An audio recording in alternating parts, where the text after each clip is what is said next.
Hello, this is Thomas K4SWL. Normally I do real-time, real-life amateur radio field activation videos, but today and this morning, Hazel and I are out. I'm making a couple of short videos just about some of my field kits, and one of the things I wanted to talk about today are my notepads I use in the field and the pencils that I use in the field. I get a lot of questions about this. This is an area where I'm willing to spend a bit more money to have a good quality product when I'm in the field, when you could really get by with anything to do logging. And I do like to log on paper. I never go into the field and only log on like on a laptop or a tablet or a phone. Sometimes I do log on those things, but I'm also simultaneously logging on paper. I just like having paper. I feel like it's a little bit better of a hard copy. And since I make videos, it also means that as I'm writing out my contacts, those who are watching my video can see what the contacts are, you know, as I'm putting them on paper, which kind of works out really nicely. But I love using these. And these are right in the rain notepads. I like two sizes of these. The number 946 is the largest size I use. I find it fits in most of my field kits. It's about 5x3 or something like that. I'll have specifics and links in the description below, of course. But I've used these for years now with all of my different types of field activation, SOTA, POTA, everything.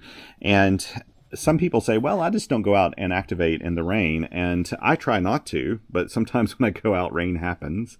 Also, things have gotten wet in my pack before. I've dropped things on wet grass, and in those cases, these right in the rain pads really hold up. They're not inexpensive. You will spend anywhere from probably $4 each to upwards of $10 each, depending on the size and the configuration of the notepad that you use. I like all the top-bound ones where the spiral's at the top here. I just prefer that when I'm logging because this never gets in the way of my hand. No matter how I have it set up, it never gets in the way of my hand. So I like having it up here at the top. Some people prefer having it book style at the side. And actually, I think I'd like to do that. I just think that maybe this would get in the way of writing and maybe even take up some of the paper space. I'm not sure. I just like this top spiral bound. Now, I will tell you that one mistake I make a lot when I'm activating is when I've got these flipped over like this.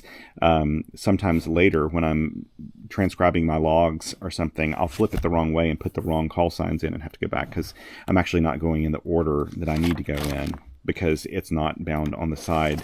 It's hard to determine without opening it up and saying, oh yeah, this is the front of my notebook, this is the back, so this is the way that I'm opening the pages here. So that is one thing about top spiral bound, but I prefer this. The 946, plenty big to put all of your information on. There's more than enough room here to work with. I also like these smaller pads, which actually are called the 935, and this one's called number red, or RD35, and because it's got a red cover on it. I think I bought this at an Air Force base, maybe. I'm not sure. Maybe that's the reason it's got this different model number, but that's probably just how Right in the Rain does their model numbers. Here's a green version of this. I still have this little tear-off top on this one, just to show me that I haven't used it yet. And the paper in it is kind of like a light green color. On this one, it's kind of a whitish gray color. I don't really care what the paper color is, and I've got multiple colors of these. But these also are big enough that I can get all the information I need when I'm doing an activation, which is mainly just the call sign, the state or province, and the time, along with any details up top. And I get, you know, it works really well. It really does. I can pack in a lot in these. So these are nice, but if I've got the luxury of having a little bit larger one, this is the one I go for, because I do like larger a little bit better than smaller. In this case, it's just a little easier to write on by a small margin. So, you know, my reason for doing Right in the Rain, like I said, is it just tends to work well. They're good quality, even though you're paying a bit more for these pads over, say, just having notebook paper or whatever, scrap paper. You can get away with any of that, of course. And I respect anybody that uses any kind of paper. But for me, I like to have a good quality pad in the field because I find that these are easy to write on. They have they don't smear if you're using ink on them. They work just really well. And it can be raining on this pad, and I can be writing and in pencil or with one of my Write in the Rain pens, and it's still going to come out without smearing or anything. And so I like it for that reason. To me, it's a money well spent. And frankly, I don't do 100 activations a day. I probably do 2 a week typically, and these pads last a long time. If you're not doing super, super long activations all the time, they'll last you a very long time anyway. So these are my Write in the Rain pads that I love so much. Now, pencils. I didn't bring any pens with me. I have been thinking about doing more work with pens, but I tend to like pencils, and these are the 3 that I use more than any other. Now, this one, I'll start with this one, which is sort of the newest in my group, and I just got this a few days ago from my wife as a bit of a birthday gift, and this is called a Unicore Keep Sharp Mechanical Pencil. And what makes it really cool, and I think this is a 0.5 millimeter lead on this one, which is about as small as I ever go for a mechanical pencil.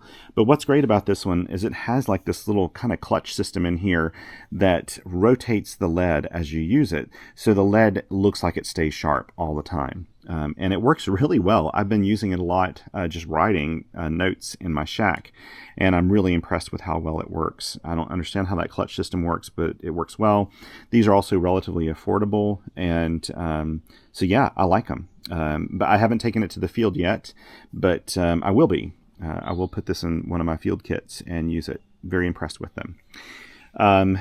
Here is another that I really like, and this is the Zebra Delgard. This is a 0.7 millimeter lead. And this one's kind of, and I've had lots of people give me advice about all 3 of these pens or pencils came from advice from readers. I've been using these for probably 3 or 4 years now. What's great about them is they actually have a little, like a piston thing that when you push down hard on this, and I tend to write really, with a lot of pressure. And when I do that, the lead gives so that it doesn't break. And so you don't break your leads as much as you would with a pencil that doesn't have that. And that's kind of nice. This is a 0.7 millimeter, so it's a relatively thick lead. And works really well. I really like it. It's comfortable to write with. These are also fairly affordable. Again, I'll have links below. And they're all affiliate links. Basically, if something's available on Amazon, and that's the primary place to find it, I'll usually include affiliate links because it does support qrpeer.com. This is actually my favorite field pencil, mechanical pencil. This is a GraphGear 1000 by Pentel. This one has a 0.9 millimeter lead in it. I was on a SOTA activation once with a new ham. And he works in carpentry and all kinds of things, and I think, or his dad did. Anyway, I think it was his dad who put him onto these pencils. They are wonderful, and I don't know how they do it, but it's nearly impossible to break this lead. I can use this when I'm doing wood projects and I'm scoring and writing on wood, and these won't break this 0.9 millimeter lead. And the really cool thing about it is when you pop this out, the whole lead and everything goes inside. Then when you push it in, then the tip of it comes out. They're just rock solid. I tend to use these more than any others. And you'll see these in my videos a lot because I've probably bought a dozen of these over the course of 4 years. And love it. I think it's a great pencil. So yeah, you could get away with just a plain old cheap wooden pencil or a free one that you pick up at a bank or a insurance office or something, or at a ham fest when you've got, there's all kinds of options out there. And I think that for me though, I do like having good quality products in my field kits, ones that I think will not fail in the field, ones that just serve me well. And I don't mind spending a little extra money for that.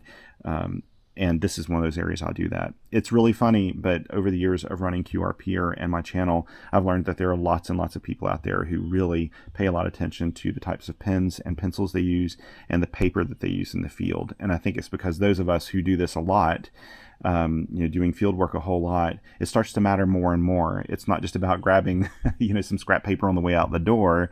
When you use dedicated field kits with dedicated logs and mechanical pencils and pens, it actually it gives you a little discipline with how you do your logs. It does for me, at least. So I know where all my logs are. I keep a good record of them. It's easy to archive them. And it's all because I kind of stay consistent and use these, even if they cost a little bit more than, just some cheaper options. I will say that I do have Write in the Rain pens as well, ink pens and space pens. And these are kind of designed so that there's a little bit of, I think, like a little bit of pressure in on the ink. So the ink always comes out no matter what angle you have the pen. And with a Write in the Rain pen, it really does bond to the paper really nicely, so you can use the pen in the rain. I think I'm going to start trying to use these a little bit more often, use pens, mainly so that in my videos, the lettering shows up a little easier on the notepads. But if I wasn't doing a video, then I think I would just stick with my mechanical pencils. I do like those. Oh, one other thing I would mention is anybody who uses a Write in the Rain pad knows that even if you have an eraser on these are not easy to erase. And I think it's just a part of that bonding process when the lead meets the paper tends to kind of hold that lead in. So you have to erase a little bit harder. It's not going to perfectly erase when you do that, but it will erase some. And so you'll see me do that from time to time. But typically when I'm doing my logs, and you'll probably see it just in any of these log pages, I strike out what I don't do instead of trying to erase it on the spot. Anyway, I hope this helps. I'd love to know what you take to the field, if you've got other pens, pencils, and paper that you use. If you just use, plain old wooden pencil and some scrap paper laying around the house, I'd love to know that too.